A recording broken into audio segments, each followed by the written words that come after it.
Bonjour, c'est Ursule. On est le 20 mars 2026. Bienvenue à Vie et Miséricorde. Je viens parler de paix. Amen. Notre texte se trouve dans 1 Thessaloniciens 5. Au verset 1, c'est dit: Quand, au temps et au moment, frères, vous n'avez pas besoin qu'on vous en écrive. Vous-même le savez parfaitement, le jour du Seigneur vient comme un voleur dans la nuit. Quand les gens diront: quelle paix, quelle sécurité, c'est alors que, soudain, la ruine fondra sur eux comme les douleurs de la femme enceinte, et ils ne pourront y échapper.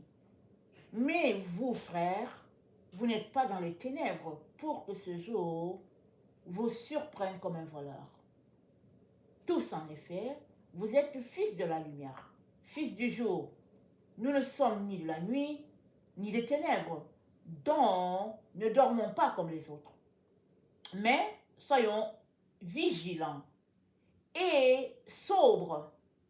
Ceux qui dorment, c'est la nuit qu'ils dorment, et ceux qui s'enivrent, c'est la nuit qu'ils s'enivrent. Mais nous qui sommes du jour, soyons sobres, revêtus de la cuirasse de la foi et de l'amour, avec le casque de l'espérance du salut. Amen, je vais m'arrêter là. On a lu 1 Thessaloniciens 5, le verset 1 au verset 8. Alors, si tu as donné ta vie au Seigneur, tu connais certainement ce verset-là. Amen. Mais je viens d'abord parler pour ceux-là qui n'ont pas encore donné leur vie au Seigneur, qui sont peut-être en train de se questionner de la direction de notre monde et puis comment vont les choses. Et souvent, qui peuvent être perturbés. Je viens te dire qu'il y a possibilité que tu aies la paix dans tout ce brouhaha qui se passe sur la terre. Parce que c'est Jésus-Christ, ta paix. Jésus-Christ, c'est celui qui donne la paix. Alors je viens t'encourager à lui donner ta vie maintenant. Ouvre ta bouche, invite-le à devenir ton Seigneur et ton Maître. Et sa présence en toi, c'est ça la paix. Amen. Ce sera la paix à tous les jours. Tant et aussi longtemps que tu t'accroches à Jésus, cette paix ne te sera pas ôtée. Amen. Maintenant, tu pourrais dire pourquoi Jésus, il y a d'autres prophètes, et puis tu peux te mettre à argumenter comme les humains aiment argumenter. La vérité est que il n'y a personne d'autre qui peut te sauver à part Jésus. Pourquoi? Parce que c'est lui qui a payé de sa vie pour que tu puisses avoir la vie. Alors, il est le seul qui peut débloquer, n'est-ce pas, tes ténèbres et te donner sa lumière et ta paix. Alors, ouvre ta bouche, donne-lui ta vie, le Saint-Esprit va demeurer en toi, qui est la présence de Dieu, et le Seigneur va t'enseigner à marcher avec lui, à lui faire confiance, et tu vas grandir comme un enfant devant son Père. Amen. Alors, maintenant, si tu as donné ta vie au Seigneur, peu importe le moment, c'est un passage qui n'est pas inconnu de toi. La question est, est-ce que tu lis souvent ta Bible? Ou bien est-ce que tu attends juste les dimanches, chaque dimanche pour secouer la poussière, pour aller à l'église, t'asseoir pour que quelqu'un t'enseigne? Parce que si tu es de ceux-là qui ouvrent seulement leur Bible le dimanche, tu constateras que de nos jours, les gens ne parlent plus tellement de la venue du Seigneur dans les églises. C'est triste, mais ils n'en parlent pas beaucoup. On va parler, n'est-ce pas, peut-être de prospérité, on va parler de communauté, on va parler d'autres choses. Mais la venue du Seigneur, les gens ne vont pas tellement en parler. Souvent parce que les gens pensent que c'est très lointain, et puis pour toutes sortes de raisons. Mais on ne peut pas mettre de côté la venue du Seigneur. Parce que quand il nous a sauvés, il nous a aussi promis qu'il reviendrait et la connexion sera faite avec lui pour l'éternité. C'est-à-dire qu'on vivrait en lui éternellement. Il a dit qu'il reviendrait. Il l'a dit aux disciples. Les disciples ont eu le temps de mourir, de partir, parce que Jésus-Christ est venu au 1er siècle, nous sommes au 21e. Et Jésus-Christ a dit qu'il reviendrait. Alors, si ceux du 1er siècle l'ont attendu, à combien plus forte raison devons-nous l'attendre? Alors on pourrait s'arrêter pour dire que oui, ça fait 21 siècles. Mais c'est que La patience du Seigneur, elle est là pour sauver toute l'humanité. Alors, le jour du Seigneur, c'est dit, viendra comme un voleur dans la nuit, comme on vient de le lire, au verset 1 et 2 de 1 Thessaloniciens 5. Ça veut dire quoi? Parce que je ne sais pas s'il y a des voleurs qui viennent le jour, très souvent ils ne veulent pas être surpris. Ils aiment venir la nuit. Alors ils viennent la nuit parce qu'ils se disent que les gens dorment ou bien ils viennent la nuit pour surprendre les gens. Et c'est pour dire que le jour du Seigneur va surprendre plusieurs. Mais pour toi qui as donné ta vie à Jésus, c'est dit que tu ne devrais pas être surpris. Pourquoi? Parce que tu es en relation avec le Seigneur. Parce que tu communies avec ton Seigneur à tous les jours. Ce n'est pas un jour qui devrait te surprendre. Puisque tu attends ton Seigneur. C'est ça, au fait, ce que le texte est en train de dire. Mais si, par ailleurs, tu ne l'attends pas du tout, parce que tu es pris à toutes sortes de choses sur la terre, tes études, ton avancement professionnel, etc., alors si tu n'attends pas le Seigneur, alors c'est important que tu puisses t'arrêter, te repentir pour dire, Seigneur, au fait, je ne t'attends pas. Je cours pour avoir une place confortable dans la société, alors je ne t'attends pas. Le texte dit, si tu as le Seigneur, ça ne veut pas être surpris, ça ne veut pas être une surprise pour toi, le fait qu'il reviendrait. Amen, ça ne veut pas être une surprise. Et que la surprise, elle va résider où? Elle va résider dans le fait que les gens vont dire quelle paix, quel confort, oh que c'est agréable. Et c'est mis ici en lien avec la vie de sacrifice que Jésus-Christ nous appelle à observer. Parce qu'un qui a donné sa vie à Jésus ne marche plus selon le train-train de ce monde, ne marche plus selon les plaisirs de la terre, mais il marche selon l'obéissance à son Dieu. C'est-à-dire, il écoute Dieu, le diriger, le conduire, et en connexion avec son Dieu, il pose ses pas. Et nous qui sommes du XXe siècle, si on jette un coup d'œil en arrière, on va voir que petit à petit, on s'est détaché un peu de la relation avec Dieu pour nous tourner vers les plaisirs, les voyages, le confort, les cinémas. C'est-à-dire que tout ce qui est plaisir qu'on dit que ça élève la vie, on est dedans. Si bien que les choses de Jésus-Christ se sont estompées.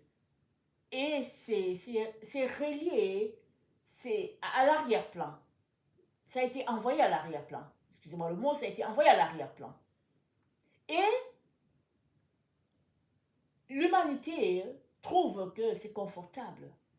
Cette situation où on se sent tout simplement bien du fait que on a un certain confort matériel.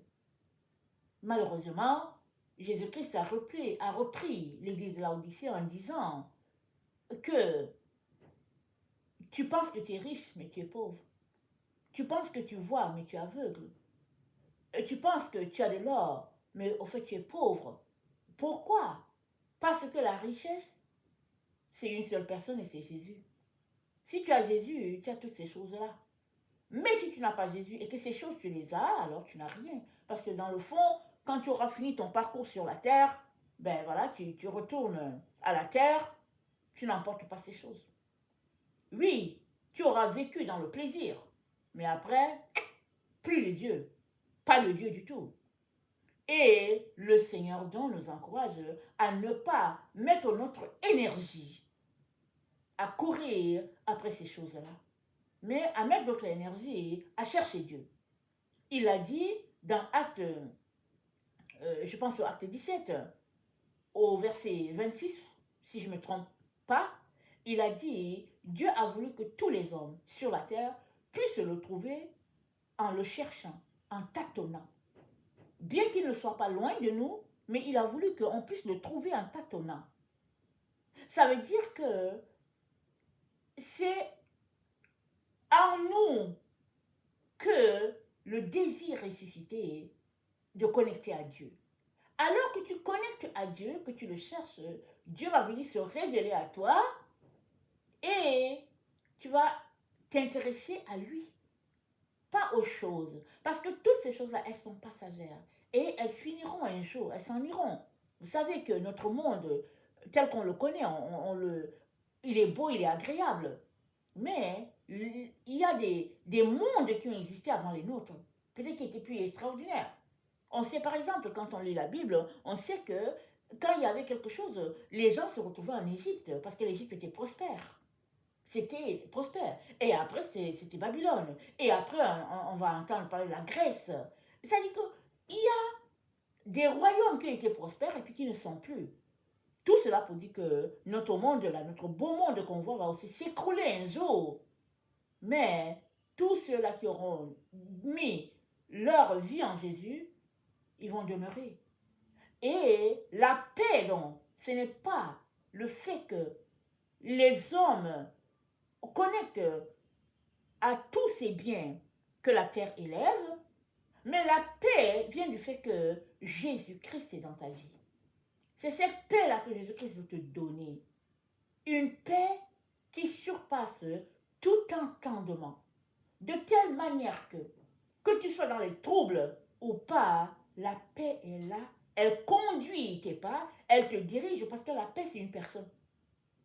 Voilà pourquoi c'est dit que le jour du Seigneur viendra comme un voleur dans la nuit.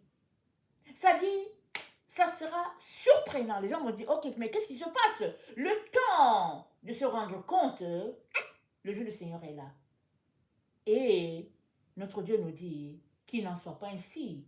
Pour nous qui disons le connaître, que ce jour ne vienne pas à nous surprendre, mais que ce jour arrivant nous trouve en train de travailler dans son champ. Jésus-Christ a dit, déjà, blanchissent les champs. Tout était blanc. Pourquoi? Parce que c'était le mois de la récolte. Il a dit, mais où sont les ouvriers? Ça, c'est au 1er siècle, il a dit. Nous sommes au 21e. Déjà en ce temps, c'était le mois de la récolte. À combien plus forte raison ça l'est dans notre temps? Le moment de la moisson. Et une moisson abondante, Dieu veut. Mais il ne va pas la faire seul.